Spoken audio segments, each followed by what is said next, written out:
নমস্কার, আপনারা দেখছেন নিউজ নাও। আপনাদের সঙ্গে রয়েছে আমি সহেলি। সরাসরি চোখ রাখবো ৬টার সংবাদে। বাংলাদেশে ৪৮ ঘন্টার হরতাল ছড়াচ্ছে আতঙ্ক। গোটা বাংলাদেশেই নির্বিচারে চলছে যানবাহন। বাংলাদেশে নির্বাচন ঘোষণা হওয়ার পর থেকেই নির্বাচন বয়কটের দাবিতে পথে নেমেছে বিএনপি। সঙ্গ দিচ্ছে অন্যান্য বিরোধী দলগুলিও। রবিবার ভোর ৬টা থেকে শুরু হওয়া এই হরতাল চলবে মঙ্গলবার ভোর ৬টা পর্যন্ত। ইতিমধ্যেই এই হরতালের জেরে বাংলাদেশ জুড়ে নির্বিচারে যানবাহন পুড়িয়ে দেওয়ার খবর সামনে আসছে। হরতাল ডাকার ১৫ ঘন্টার মধ্যে দেশ জুড়ে ১১টি যানবাহন পুড়িয়ে দেওয়া হয়েছে, যার মধ্যে ৫টি ঘটনা ঘটেছে ঢাকায়। হরতাল চলাকালীন ঢাকার উত্তরে টাঙ্গাইল জেলার সরিষাবাড়িতে যমুনা এক্সপ্রেস ট্রেনে আগুন লাগিয়ে দেওয়া হয়। আগুনে পুড়ে গেছে ট্রেনের ৩টি বগি। রাজশাহী চাঁপাইনবাবগঞ্জ উপজেলা সড়কে চলন্ত যাত্রীবাহী বাসে পেট্রোল বোমা ছোড়ে হরতালকারীরা, যার ফলে বাসটিতে আগুন লেগে আহত হন কয়েকজন যাত্রী। এই হরতালের ফলে বাংলাদেশবাসীদের মধ্যে ছড়িয়ে পড়ছে আতঙ্ক। বিশেষ প্রয়োজন ছাড়া রাস্তায় বের হচ্ছেন না কেউই।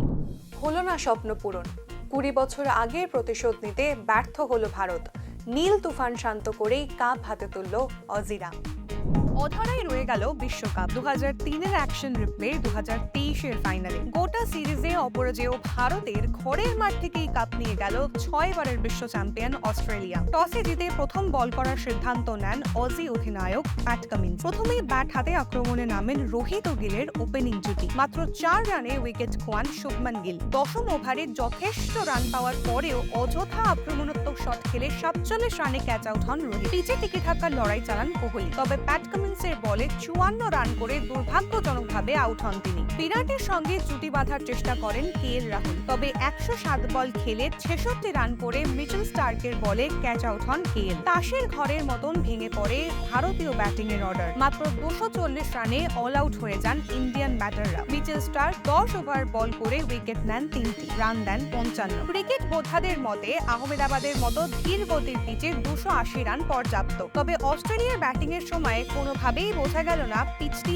এত মন্থর গতির পিচ ছিল আগের ইনিংসে, যার কারণ হিসেবে বিশেষজ্ঞরা পিচ পুরনো হওয়া এবং শিশিরকে দায়ী করেছেন। নতুন বলের সঙ্গে শামি এবং বুমরা প্রথম ৭ ওভারের মধ্যে ৩টি উইকেট ফেলেন প্রতিপক্ষের। তারপরেই ছন্দ হারায় ভারতীয় বোলিং। ট্রাভিস হেড এবং লাবুসেনের শতকীয় অর্ধশতকীয় ইনিংস অস্ট্রেলিয়ার বিজয় যাত্রা সুগম করে। ১২০ বল খেলে ট্রাভিস হেড রান বানান ১৩৭। অন্যদিকে লাবুসেন ১১০ বল করে ৫৮ রান করেন। মাত্র ৪৩ ওভারে রান তুলে ৬ উইকেটে ফাইনাল জিতে নেন অজিরা। এই নিয়ে টানা ৬ বার বিশ্বকাপ হাতে তুলল অস্ট্রেলিয়া। অন্যদিকে গত ১০ বছর ধরে একটি এশিয়া কাপ বাদে আইসিসির অন্যান্য টুর্নামেন্টে সেমিফাইনাল এবং ফাইনাল থেকে খালি হাতে ফিরতে হয়েছে ভারতকে। ক্রিকেট ভক্তদের প্রশ্ন, শুধু দক্ষিণ আফ্রিকাকেই কি চোকার্স বলা চলে? Bureau report, news now.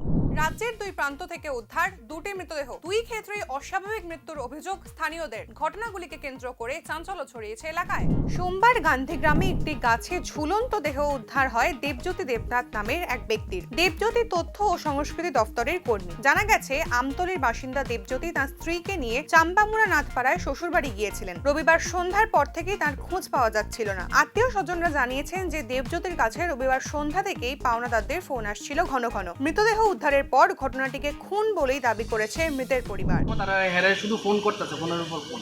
হ্যাঁ, ওই শ্বশুর বাড়ির থেকে হইয়া কইছে যে রবীন্দ্র ভবনের নাকি প্রোগ্রাম আছে। আমরা কাছে মিথ্যা কথা বলছি, হয়তো বা তারা প্রেশার ক্রিয়েট করতেছে এমন এমন আয়ো। আর আরেকটা কথা হইছে, হ্যাঁ যে ওইখানে মারা গেছে, হ্যাঁ ওই দিকের কিছুই চিনে না, একবারে সরল সোজা ফুলা পাইন, কোনো কিছু নেয় সাথে সাথে কিছুই করে না, ঠিক আছে।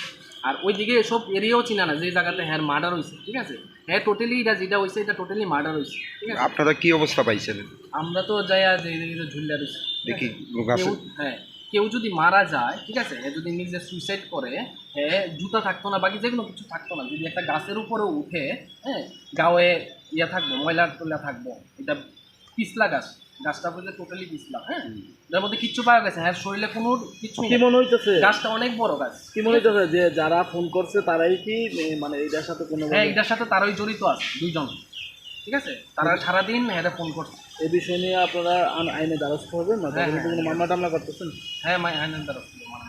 আচ্ছা, যেহেতু ওনারা ঝুলানো অবস্থা পাওয়া গেছে, শরীরে বা কোনো জায়গাতে কোনো ধরনের কোনো টাচ পাওয়া গেছে না, কিচ্ছু নাই, শরীরে কোনো ধরনের ময়লা নাই, কিচ্ছু নাই। কেমন আছে? নামটা কি বললেন ওনার? ওনার নাম হচ্ছে দেবজ্যোতি দেবনাথ, বাড়ির নাম অঙ্কুর। কি করে? উনি তথ্য সংস্কৃতি দপ্তরে চাকরি করে।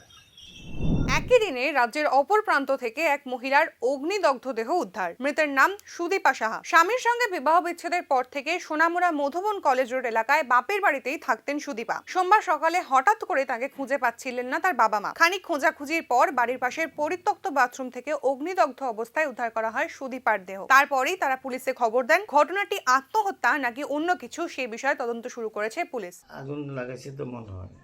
আপনার চিৎকার চেঁচামেচি শুনেননি কিছু? না না, একদম ঘরের পাশে না? ও তো আমরা আগের বাথরুমে কোনো আওয়াজ চিৎকার চেঁচামেচি শুনেননি? না না, কে ছিল বাড়ি তখন?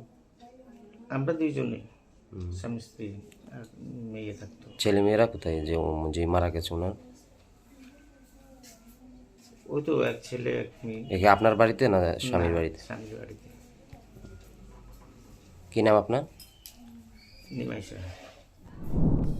একদিকে রাজ্যের সরকারি স্কুলগুলিতে নেই পর্যাপ্ত শিক্ষক, অপরদিকে 2022 সালে টেট উত্তীর্ণদের দেওয়া হয়নি এখনো নিয়োগপত্র। সব মিলিয়েই পথে নামছেন টেট উত্তীর্ণরা।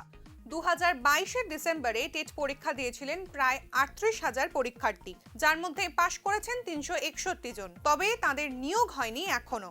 নিয়োগের দাবিতে কয়েক মাসে বেশ কয়েকবার টিআরবিটি অফিসের সামনে বিক্ষোভ করেন উত্তীর্ণরা। অন্যদিকে রাজ্যের একাধিক স্কুল ভুগছে পর্যাপ্ত শিক্ষকের অভাবে, তারপরেও নিয়োগ হচ্ছে না যোগ্যদের। দ্রুত নিয়োগের মাধ্যমে সরকারের কাছে অবস্থা পরিবর্তনের দাবি করছেন 361 জন টেট উত্তীর্ণ। বিগত মাস এবং এর আগের মাস থেকে আমরা টিআরবিটি অফিসে আমরা এসেছি। আমরা একটাই কারণ, আমরা টেট পাস করেছি, আমাদের সরকার যেন আমাদের চিন্তা ভাবনা করে। মূলত বিষয়টা হলো আমরা 2022 সালের ডিসেম্বর মাসে আমরা এক্সাম ফেস করি, টেট এক্সাম যেটা, ওইখানে প্রায় 38,000-এর উপর আমরা এখানে পরীক্ষায় বসি। পরীক্ষায় বসার পর আমরা দেখলাম যখন রেজাল্ট আউট হলো 38,000-এর এক্সাম দেওয়ার পর আমরা 361 জন আমরা টেট কোয়ালিফাই করি। তখন আমাদের মনে খুবই একটা উচ্ছ্বাস সৃষ্টি হয়েছে।